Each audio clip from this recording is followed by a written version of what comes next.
네, 마저 하도록 하겠습니다. 이제 그래서 거기다 하고 싶은 얘기는 다 했고요. 그 거래소 이야기를 좀 하도록 하겠습니다.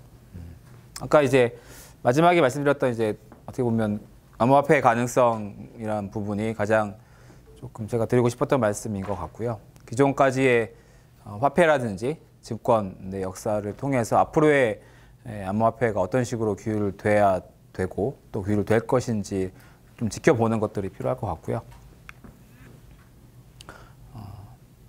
암호화폐 거래소에 관해 살펴보는데 보통 이제 블록체인을 이제 탈중앙화라고 부르지 않습니까? 근데 사실 거래소는 대부분 이제 중앙화된 시스템을 가지고 운영을 하고 있고요.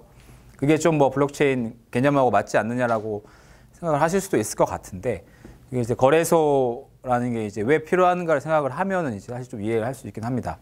물론 이제 좀 탈중앙화된 거래소도 있기는 하고요. 근데 이제 탈중앙화된 거래소는 일종의 P2P 그냥 파일을 주고받는 그런 사이트 정도라고 보시면 됩니다. 개인들이 알아서 다 서로 찾아서 이제 주고받고 그런 일들을 해야 되고요. 대신에 이제 중앙화된 거래소의 장점이 뭐냐면 편리하다는 거죠. 편리하다는 개념이 우리가 이제 아까도 말씀드렸지만 그 암호화폐를 사시려고 하시는 분들이 보통은 투자의 관점에서 암호화폐를 구매를 하고, 혹은 이제 뭐 그냥 투자가 아니라 뭐 이용하겠다 이런 분도 계시긴 하지만 보통은 투자의 관점으로 가지고 계시는데, 뭐 비트코인 같은 경우에 보통 이론적으로 블록을 하나 만들 때 10분이 걸린다라고 하잖아요. 그러면은 거래가 이루어질 때마다 10분이 걸려야 한다면은, 그리고 수천 명, 수만 명의 사람들이 하는 그 거래들을 다 그 시간을 걸려가면서 할 수가 없기 때문에 사실 이제 거래소가 그 역할들을 감당을 하고 있고, 또 하나는 이제 비트코인이라든지 다른 뭐 이더나 아니면 뭐 이오스 같은 것들을 원화로 우리가 바꾸고자 할 때 그걸 이제 일종의 환전이죠. 환전 업무, 그다음에 거래 체결 업무들을 하게 해주는 거죠. 비트코인을 팔려고 하는 사람들이 입마켓에 있고, 살려고 하는 사람들의 매수가 들어오면 이제 그거를 거래소에서 취합을 해가지고 이제 거래가 체결되게 하는 그 시스템을, 사실 어떻게 보면 이제 주식 시장 거래에 비슷한 그런 방식을 가지고 왔다라고 볼 수가 있고요. 그렇기 때문에 이제 전체를 거래소에서 통제를 합니다. 그 이용자 입장에서는 사용은 굉장히 쉽고요. 그다음에 대신에 익명성은 보장되지 않습니다. 왜냐하면 거래소에 등록을 하게 되려면 자기 이제 계좌를 만들어야 되고, 다 그 KYC 인증, 그러니까 Know Your Customer라는 인증을 이제 다 해야 됩니다. 왜냐하면 뒤에 말씀드리겠지만 이제 자금 세탁을 그 암호화폐를 통해 가지고 자금 세탁을 할 수 있기 때문에 일종의 이제 그 예방 장치를 만들어 둔 것들이라 볼 수 있고요. 보안에는 좀 취약할 수 있습니다. 왜냐하면 그 프라이빗 키를 다 이제 거래소에서, 물론 이제 뭐 핫 월렛과 콜드 월렛 나눠 가지고 보관하고 있기는 하지만, 그래서 이제 보안에 취약할 수도 있고, 최근 들어 가지고 뭐 몇몇 업체들이 이제 사고가 터지는 까닭도 다 이런 중앙화된 거에 대한 어떤 일종의 단점이라 볼 수 있습니다. 사실 초기에 2017년도에 그만큼 암호화폐 시장이 커질 줄을 예측을 못했기 때문에 아마 보통 우리가 일컫는 4대 거래소들이라고 하더라도 초반부터 이런 시스템을 완벽하게 갖추고 시작을 했다라기보다 아무튼 이제 벤처의 입장에서 아마 시작을 했을 가능성이 크고요. 그런 점에서 약간 이제 그런 사고들이 터진다라고 볼 수가 있고, 물론 이제 지금 한 추산하기로는 한 200개 정도 거래소가 현재 있는 걸로 알고 있고, 뭐 메이저 업체는 한 10개 정도를 뽑고 있는데, 그런 아주 소형 거래소들에 비하면야 이제 훨씬 낫겠지만 그런 문제들이 좀 있기는 합니다. 그리고 거래 프로세스를 보게 되면은 일단은 뭐 간단합니다. 사용자가 입금을 하게 그 계좌를 만들어 가지고 뭐 이제 거래소도 이제 원화를 취급하는 계좌와 원화를 취급하지 않는 그런 이제 암호화폐끼리만 거래만 중개하는 그런 거래소가 나뉘어 있는데, 원화를 취급하는 계좌라면 내 원화를 이제 입금을 하게 되고, 그걸 통해 가지고 이제 지갑을 거쳐서 거래소에서 기록을 일종의 매수 신청을 하는 기록을 가지고 있고, 그다음에 이제 매도하는 기록을 가지고 있고, 그 기록들을 이제 서로 갱신하면서 이제 그런 절차를 받게 되고요. 이제 보안은 상 두 가지 이제 핫 월렛과 콜드 월렛으로 구분을 해서 이제 하고 있습니다. 프라이빗 키는 이제 온라인에 보관을 할 수밖에 없고 그때마다 이제 구매하는 사람들한테 이제 그 처리 절차를 취해줘야 되는데 그때마다 이제 대응을 하기 위해서 어쩔 수 없이 이제 일정 부분의 양들은 이제 핫 월렛에 보관을 하고 있고 아마 대부분의 그 화폐들은 이제 프라이빗키는 아마 온라인, 오프라인 통해 가지고 뭐 일종의 종이에다 적어둔다든지 아니면 이제 그런 그냥 하드디스크에다가 보관을 하는 이런 핫 월렛을 사용을 하고 있습니다. 기업 관리 프로세스 같은 경우에 뭐 구체적으로 보실 필요는 없을 것 같고 이제 리스크에 대해서 좀 보도록 하겠습니다. 이게 2010 여러 가지 이렇게 관점들이 있습니다. 물론 문제는 이제 머니 렌더링, 그 자금 세탁을 이용할 수 있다는 것인데 실제로도 지금 이용을 하고 있을 거고요.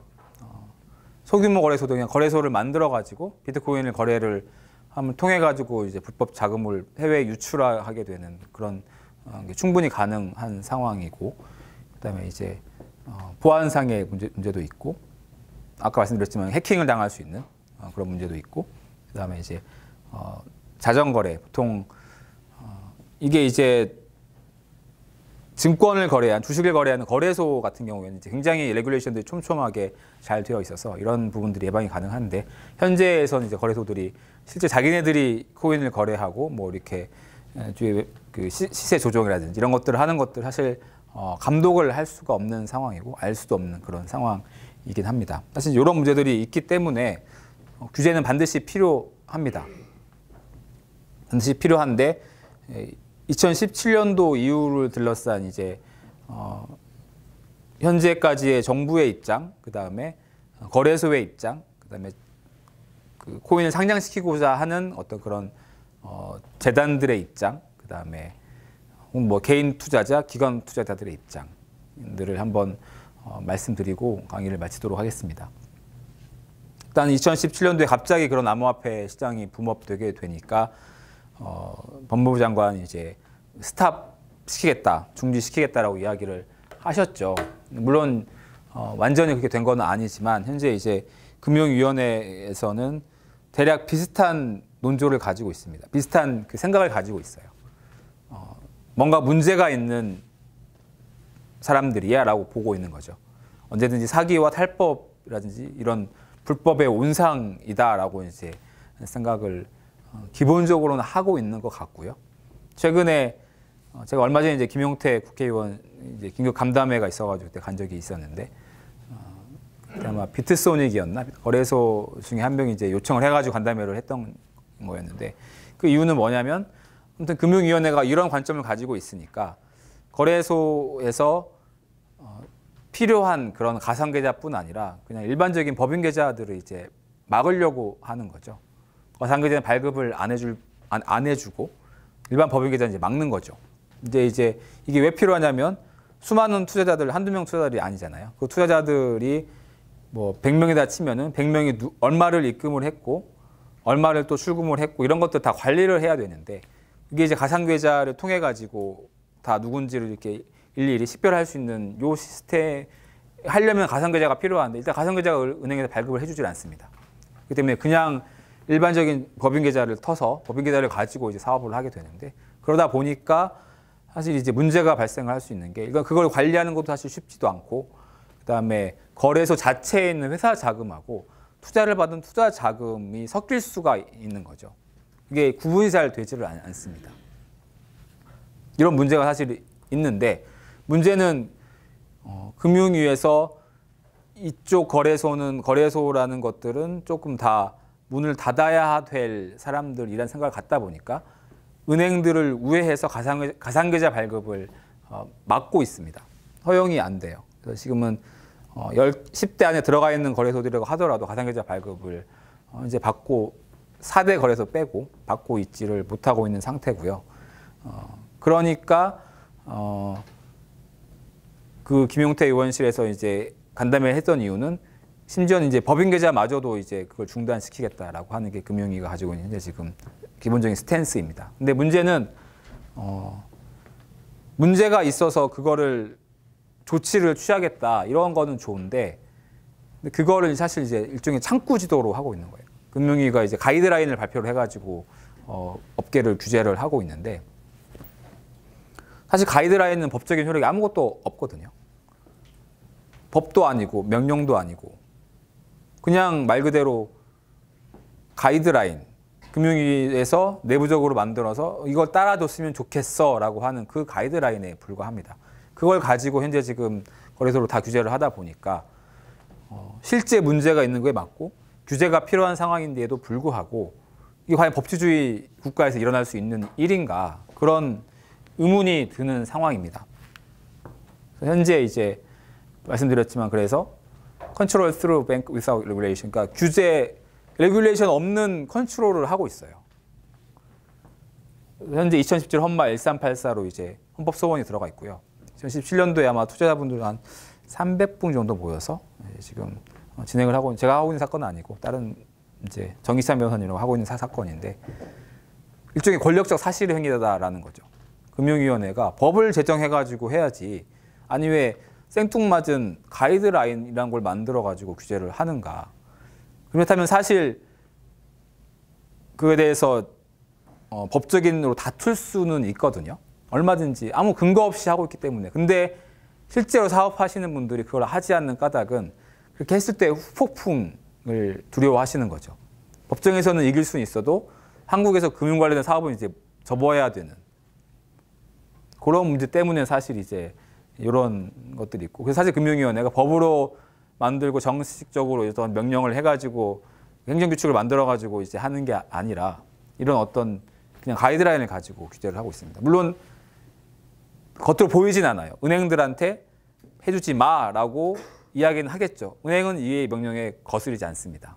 잘 듣죠. 그래서 받고 있지 못하고 있는 그런 상황이고, 아마 앞에 분들이 소개를 해줄 수 있을 것 같은데, 그래서 이런 법인계좌를 닫는, 은행에서 법인계좌를 막는 거에 대해서 이제 법원에서 가처분 신청을 해가지고 뭐 인용된 사례들도 있고, 그다음에 이제 현재 진행 중인 사례들도 있습니다. 이게 이제 그다음에 이제 법안으로 올라가 있는 것들이 있기는 있습니다. 가상화폐 관련된 그런 법안도 올라가 있는 게 있고, 뭐 특정금융법도 올라가 있는 게 있고. 근데 문제는 특정금융법에서 가상 그 화폐 거래소 인가를 주게 돼 있는데, 인가 요건으로 이런 가상 계좌를 가지고 있는 업체만 인가를 주게 돼 있어요. 근데 실제 은행에서는 가상 계좌를 발급을 안 해주거든요. 그러면 이거는 그냥 문을 닫게 하겠다라는 이야기입니다. 4개 거래소 빼고. 그냥 어떻게 표현하면 좀 그렇지만 운 좋게 빨리 시작한 4개 거래소 빼고 나머지는 그냥 하지 마, 이런 개념이 이제 금융위원회가 가지고 있는 개념이고요. 그래서 이제 제가 자문하고 있는 한비코라는 회사가 있는데, 그쪽에서 이제 오히려 제발 우리를 좀 규제를 좀 해줘, 그런 입장이에요. 우리가 지금 보안 시스템 갖추고 있고, 그다음에 인력 들여가 갖추고 있고, 그다음에 이런 거래 체결이라든지 이런 것들을 준수해가지고 하고 있으니까 도대체 니들이 와가지고 뭐가 문제인지, 문제가 있다면은 그때 이제 규제를 하는 거, 그 영업을 못하는 건 상관이 없는데, 차라리 와서 레귤레이션을 만들어가지고 규제를 좀 해달라라고 오히려 이제 말하고 있는 그런 입장입니다. 근데 금융위원회에서는 이제 대답이 없죠. 그게 이제 귀찮아서 그런 건지 아니면은 어떤 이유에서인지 모르겠습니다. 기본적으로 다 사기꾼이다라는 그런 시각이 있기 때문에 아무튼 그런 상황이고요. 이게 이제 우리나라 정부가 가지고 있는 이 암호화폐에 대한 시각, 현 정부가 가지고 있는 암호화폐에 대한 시각이고요. 그다음에 물론 거래소들이 다 옳은 거는 또 아닙니다. 아까 말씀드렸던 앞선 문제들, 이런 때 자금 세탁 문제라든지 보안 이슈라든지 자전거래라든지 뭐 시세 조정이라든지 이런 것들을 거래소에서 실제 하고 있는 거래들이 분명히 있을 겁니다. 근데 문제는 투자자들 입장에서 이걸 알 수가 없어요. 어떤 거래소를 믿을 만한지를 알 수가 없는데, 왜 알 수가 없느냐 하면 규제가 없으니까.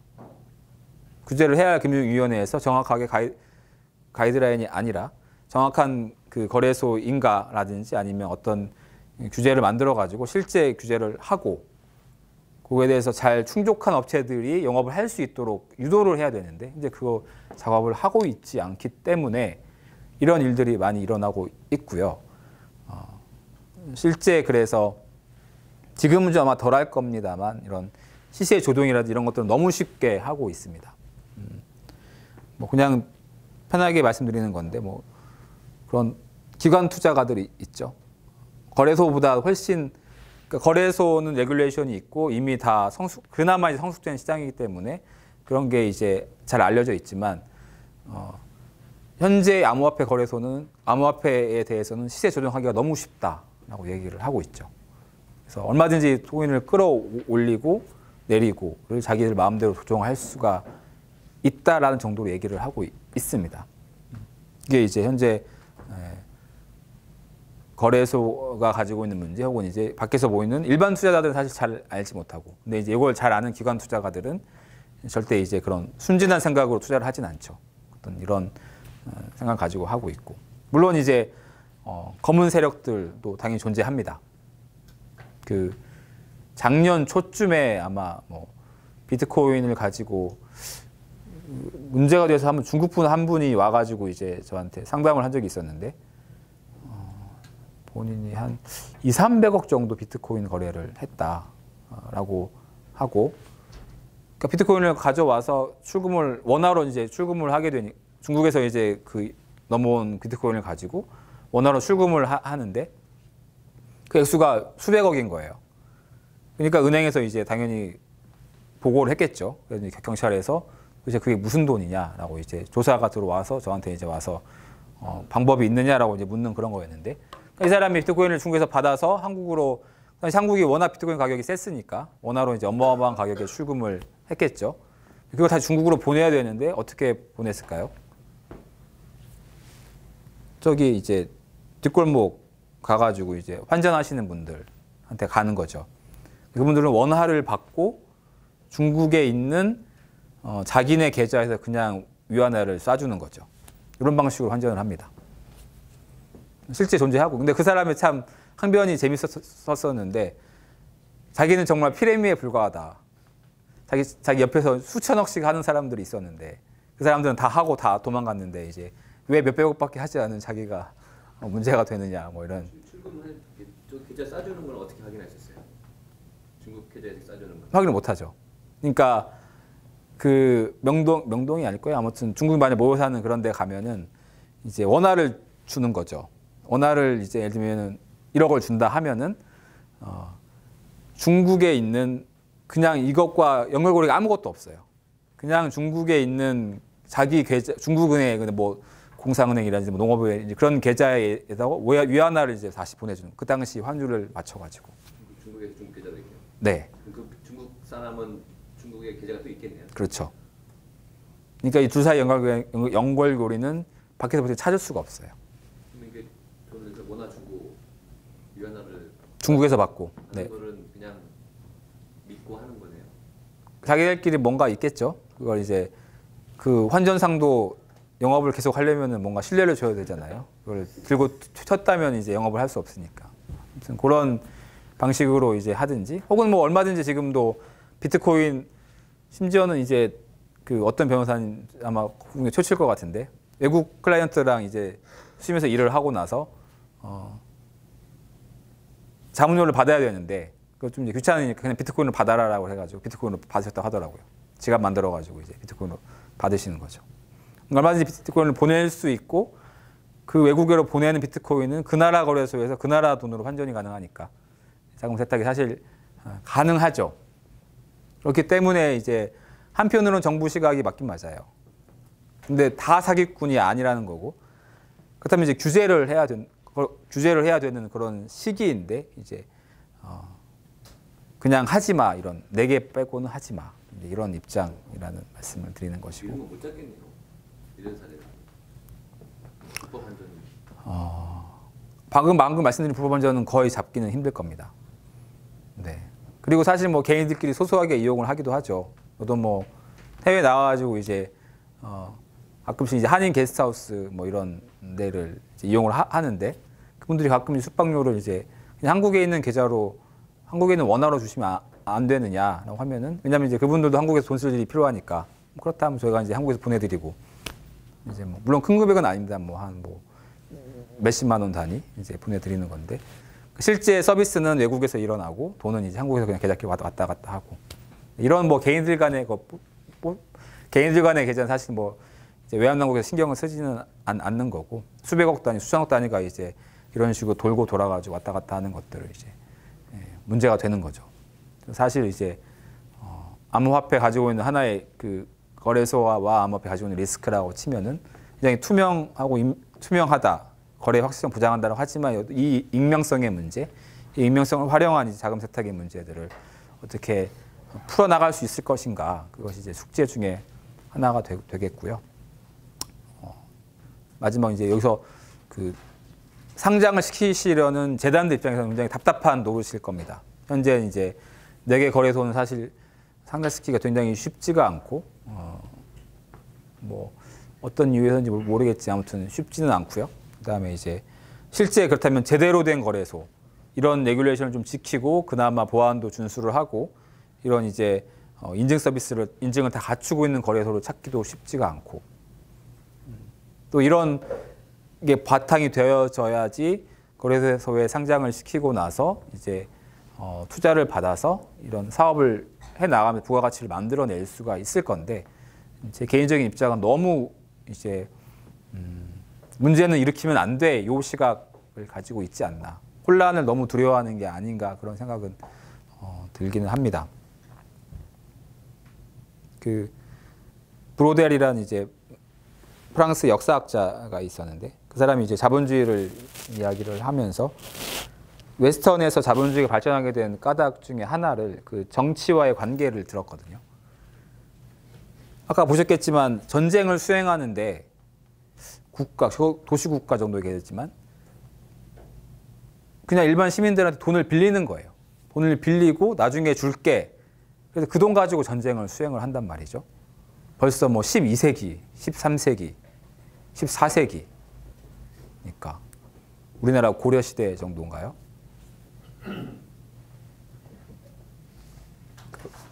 요 개념. 그러니까 절대적인 군주가 딱 있어서 모든 걸 다 통제하고 정권이 바뀌면은 중국에서처럼 이제 그 전때에 충성했던 상인들은 다 이제 재산을 압수, 몰수. 근데 외국에서 뭐 이제 메디치라든지 후거라든지 이런 거대 자본들이 성장할 수 있었던 까닭이 이런 게 다 좋다는 말씀을 드리는 건 아니지만 계속적으로 수대에 걸쳐가지고 이런 정치 권력과 일종의 좀 밀월 관계 혹은 상부상조를 하면서 같이 성장을 해왔다는 거죠. 이런 금융의 성장이 있었기 때문에 아까 그런 대항해를 할 만큼의 그 돈을 모아서 펀딩을 해가지고 할 수 있었다라는 것이 자본주의의 출현이다라고 이제 그들이 이야기를 하고 있고요. 그게 동양에서 불가능했던 까닭이 있던 정치의 문제라고 들고 있습니다. 그게 불가능한 상황.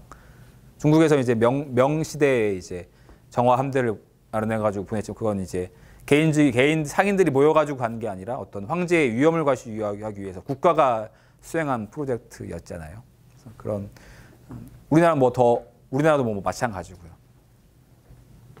이제 이런 어떤 정치의 문제들이 우리가 앞으로 풀어나가야 할 숙제가 아닌가 싶고, 그게 이제 뭐 이제 과학기술원이 기술 그다음에 과학 뭐 엔지니어 이렇게 열심히 연구하시는 아까도 교수님께서 이제 한 7년 이상씩 이렇게 논문을 쓰고 계신 분들의 이야기를 소개시켜 주셨는데 일종의 법도 마찬가지고 뭐 과학도 마찬가지지만 우리가 살아가는 한 사회의 한 단면의 한 차원에 불과하고 사실 전체 인간 사회 전체는 어떤 이런 기술이나 과학이나 혹은 뭐 심리 혹은 뭐 이런 정치 그다음에 법, 뭐 역사, 금융 이런 것들이 짬뽕돼 가지고 굴러가는 것이기 때문에 이런 전체적인 것들을 어떻게 우리 사회가 만들어가고 할 수 있을지 그게 이제 우리의 숙제가 될 거고요. 과연 이제 암호화폐 거래소가 또 암호화폐를 통해 가지고 사업하시려는 분들이 이런 리스크들을 잘 피해서 이렇게 할 수 있게 되기를 이렇게 바라는 그런 마음입니다. 뭐 그리고 강의는 여기까지 마치도록 하겠고요.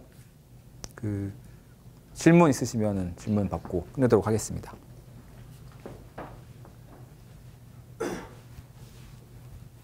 중국 고객 어떻게? 중국 고객이요. 제가 해줄 것은 없다라고 말씀을 드렸고 그냥 중국으로 그냥 가셨어요. 경찰 조사가 예정돼 있는데 이제 뭐 체포당한 상황은 아니었으니까 아, 네. 잠시만 질문은 마이크를 알려주실까요? 마이크. 예, 맞습니다. 예, 너무 초보적인 질문이라 제가 드리기가 좀 그런데요. 어쨌든 뭐 강의 굉장히 잘 들었습니다. 또 법률가로서 또 실무에 계신 분이라 굉장히 또 팍팍하고 와닿는 말씀을 잘 해주신 거고요. 아, 네, 감사합니다. 제가 오늘 들으면서 궁금해진 게 기본적인 건데 이 거래소라는 부가 중요한 역할을 할 텐데요. 이 암호화폐에서도 이렇게 말씀하실 때 아까 그 암호화폐의 어떤 성격을 말씀하시면서 화폐적인 성격도 분명히 있고 또 증권적인 성격도 있는 것 같다 하셨는데 그래서 그렇게 보면 이 암호화폐 거래라고 하는 것이 증권 거래하고도 상당히 유사한 면이 있다고 당연히 추론할 수 있는 것 같아. 근데 얼핏 제가 드는 생각이 그 소위 외환 거래 있잖아요. 네네. 외환 거래라고 하는 거하고 유사한 점은 없나 하는 생각도 좀 들었습니다. 그래서 유사한 점이나 아니면 차이점이나 이런 거가 어떨지 좀 궁금하고요. 두 번째는 이제 거래소라고 하는 거의 성격, 법적 성격이 뭔가 단편적인 질문인데. 네네. 증권 거래소 이런 거는 제가 알기로 뭔가 이 자체가 일종의 좀 어떤 뭐 영리법인이랄까 좀 비슷한 그런 거 성격이 있는 걸 아는데 맞나요? 근데 이 암호화폐 거래소는 어떤 성격으로 지금 다뤄지고 있는지. 네네. 아주 어려운 질문을 주셔가지고 사실 기본적인 게 좀 어려운 것 같습니다. 암호화폐 관련해서는 일단은 두 번째 것부터 말씀을 드리면 거래소의 법적 성격은 그냥 법적 성격은 사업자고요. 법인, 그냥 회사이고 저는 그게 맞다라고 생각을 합니다. 사실 우리는 이제 어떤 정부기관 내지 어떤 공권력이 개입되어야 한다 이런 생각들을 막연하게는 가질 수도 있을 것 같은데 사실 원체 시작은 그냥 처음에 네덜란드 시작했을 때는 그냥 민간 그 사업자, 회사였거든요. 지금도 사실 거래소는 회사입니다. 어떻게 보면. 외국 그 전체 사례들을 제가 이제 어떤 법적 형태나 이런 것들을 정확하게는 다 알지는 못하지만 그냥 회사라고 보시면 되고요.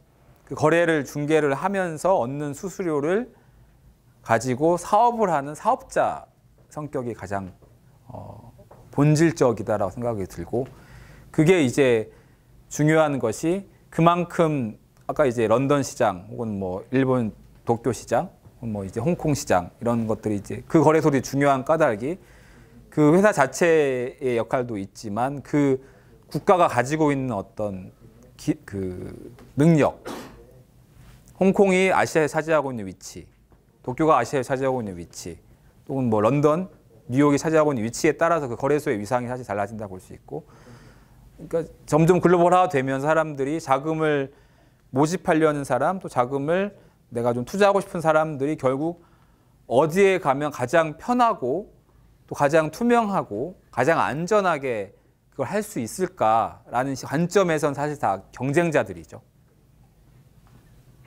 좀 그리고 마찬가지로 암호화폐 거래소 같은 경우에도 뭐 그런 관점으로 볼 수 있지 않을까 싶고 다만 규제가 들어가는 까닭이 워낙 이제 말씀드렸듯이 그런 하고 있는 역할이 되게 중요하고 다수의 이해 관계자들이 걸려있기 때문이고 자본시장이라는 그 국가의 어떤 경제를 지탱하는 이제 이 시장을 잘 유지해야 되는 관점에서 이제 규제가 필요한 거라서 보통 것보다 훨씬 더 규제가 많이 들어가 있긴 하지만 기본적으로는 저는 회사라고 생각을 합니다. 그리고 첫 번째 질문은 그게 암호화폐가 화폐인지 제가 증권 외환거래 유사한지 저는 외환거래라고 유사하다고 봅니다. 왜냐하면은 그러니까 우리가 흔히 이제 생각하는 실제 맞기도 하고 고정관념이기도 하지만 국가가 발행하는 것만 진짜 화폐다라고 생각을 하는데 근데 실제로요 우리가 원을 가지고 이제 국가 발행한 한국은행권을 쓰는 게 더 맞나요? 아니면은 신용카드나 아니면 이제 계좌이체를 하는 게 더 맞나요? 사실 요즘에 한국은행권을 써본 적이 별로 없어요. 그냥 계좌이체를 하는 요즘에 카카오머니 해가지고 이제 보내는 경우도 굉장히 많고 그러면서 그냥 사실 제가 저희 신한은행을 쓰고 있는데 국민은행을 쓰고 있는 분한테 돈을 보낸다고 하는 거는 그냥 신한은행과 국민은행 사이에서 숫자만 서로 왔다 갔다 하는 거거든요. 일종의 뱅크머니라고 부르는데 이게 그냥 돈이 왔다 갔다 한국은행권이 왔다 갔다 하는 게 아니라 그냥 장부에 있는 숫자만 바뀐 거예요. 근데 보통 우리가 돈을 보냈다라고 이야기를 합니다. 마찬가지 관점에서 현재 국가만이 통화를 발행하는 것도 맞긴 맞고 있고 그게 이제 정책 법정 통화 법화이긴 하지만 이 국가라는 개념 자체를 조금은 사상 철학적으로 과연 이게 영원 불변한 고정화된 실체인가? 갈수록 어떤 민간에서의 역할들이 중요해지고 민간 그게 기업될 수 있고 어떤 소규모 어떤 커뮤니티가 될 수도 있고 그들 사이가 많이 나타나게 되고 그들 사이에서의 실제로 이것들이 통화 역할을 할 수 있는 것들이 많아지게 된다면 이 통화들이 서로 거래가 되는 건 사실 외환 거래랑 비슷하겠죠. 외환은 거래하는 것처럼. 그래서 저는 유사하다고 생각을 합니다. 외환 거래야. 물론 외환 거래에 관한 규제가 지금 현재 다른 그 가상화폐들끼리 네네. 거래. 네네. 법적으로는 외환 거래로 취급되고 있지는 않지만 그 어떤 경제적이라든지 사회적인 의미에서는 그게 외환과 유사하다라고 생각은 하고 있습니다. 그렇게 갈수록 가지 않을까도 생각도 들고요.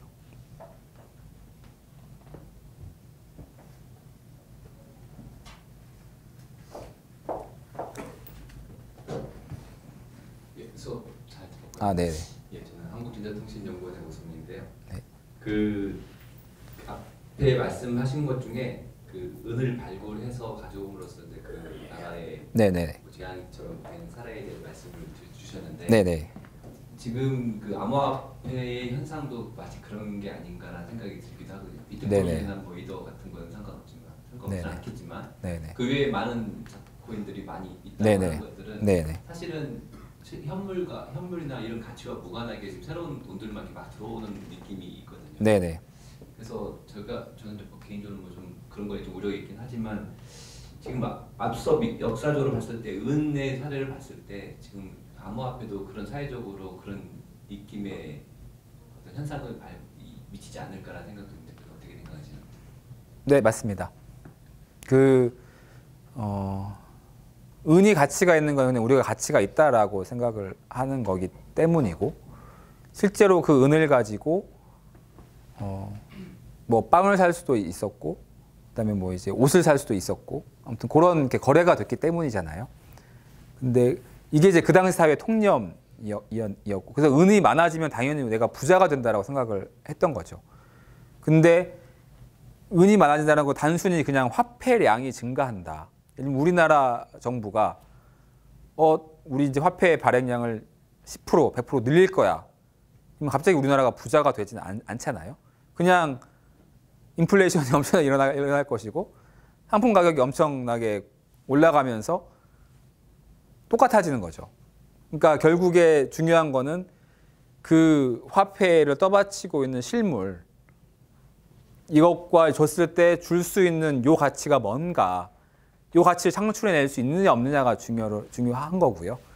마찬가지 예처럼 이제 스페인의 예도 그렇고 포르투갈의 예도 그렇고 아까 네덜란드가 성공을 하고 프랑스가 실패했던 까닭도 결국에는 그 주식을 발행을 하고 네덜란드는 열심히 땀나게 무역을 해가지고 이제 일본에 가가지고 거의 굴욕적인 협정까지 맺으면서 무역을 해 와서 일본의 어떤 그림이라든지 이런 것들 사오고 다 향신료뿐만 아니라 그렇게 해가지고 가치를 만들어냈기 때문에 네덜란드 독일도 회사가 그만큼 연 27%의 가치를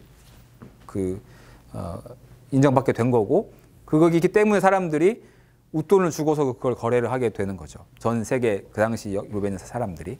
마찬가지로 지금 암호화폐도 마찬가지처럼 그냥 뭐 블록체인 기술을 활용해가지고 뭔가 디지털로 만들어낸다고 해서 거기 가치가 있지는 않습니다.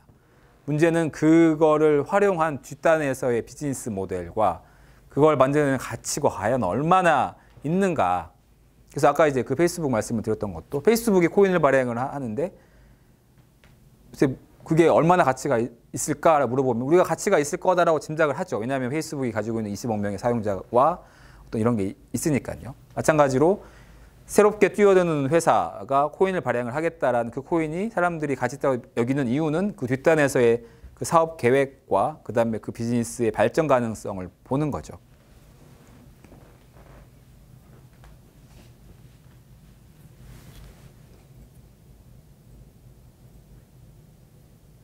네. 아, 네. 다시 돌아왔습니다. 하나 더 생각이 나는 게 있어서요. 네. 제가 아까 강의 중에 잘 정확히 이해를 했는지 모르겠는데 최근에 미국에서 미국 의회에서 이 가상화폐를 암호화폐를 증권법의 규제 대상에서 제외하는 법안이 발의됐는지 모르겠는데 하여튼 뭐 그런 얘기가 있죠. 네네.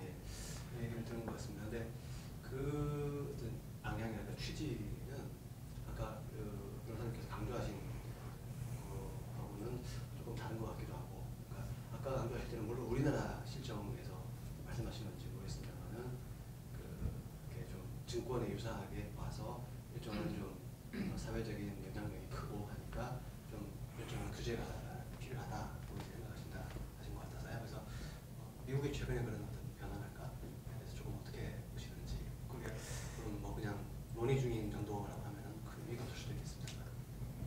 제가 정확하게 알지는 못하지만요. 그게 아마 아예 완전히 증권으로 안 보겠다라는 그런 언급은 아니었던 걸로 알고 있고요.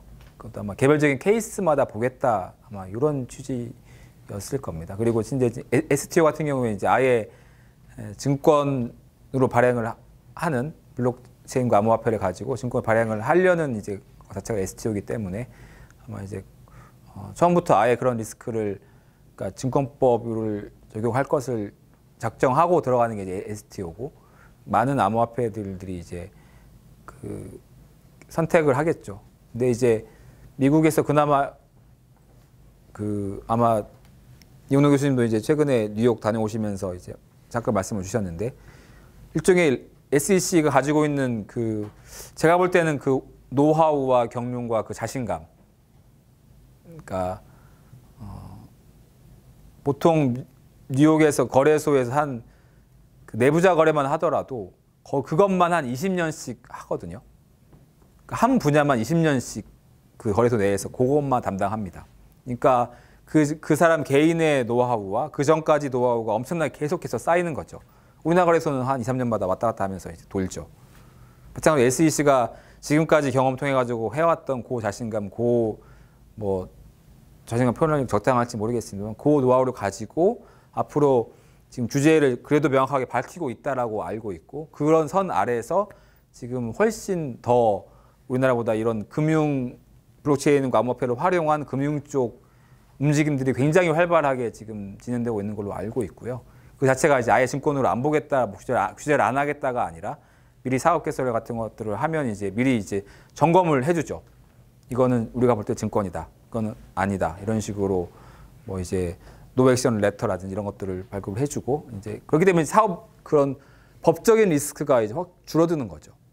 근데 우리나라는 지금 아예 IOC 자체가 법적으로는 아니지만 사실상 아까 금융위가 가지고 있는 파워 때문에 금지가 되고 있고 그거를 법을 통해 가지고 어필을 한다고 하더라도 그런 이제 뭐 온갖 세무조사와 이제 고발과 이런 것들을 감당해야 될 그런 리스크가 있으니까 요 좀 차이가 아닐까 싶고요. 현재 아마 스위스 쪽 그 핀마인가 그쪽 입장에서도 개별적으로 보겠다라는 입장으로는 알고 있습니다. 네.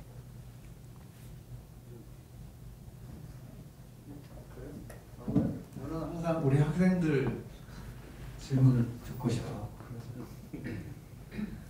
그래서 제가 짧게 한마디 말씀드리면 네네. 암호화폐를 만들거나 하는 거는 규제가 없습니다. 비트코인이 그거잖아요.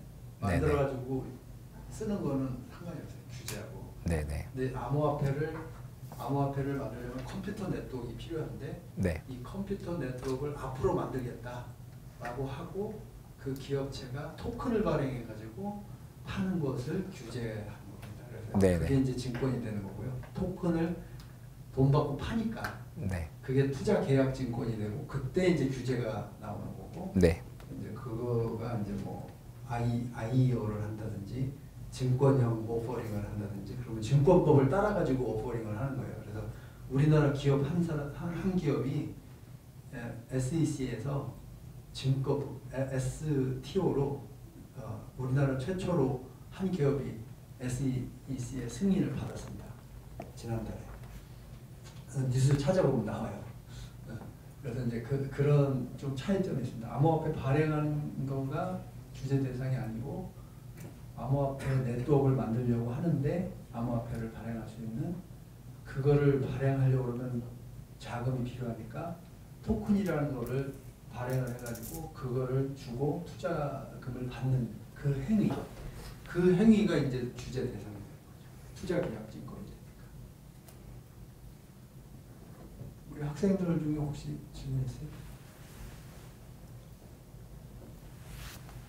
얼른 끝나고 집에 가서 밥 먹어요. 없으면 네, 여기서, 네. 여기서 마치도록 하겠습니다. 감사합니다. 네, 감사합니다.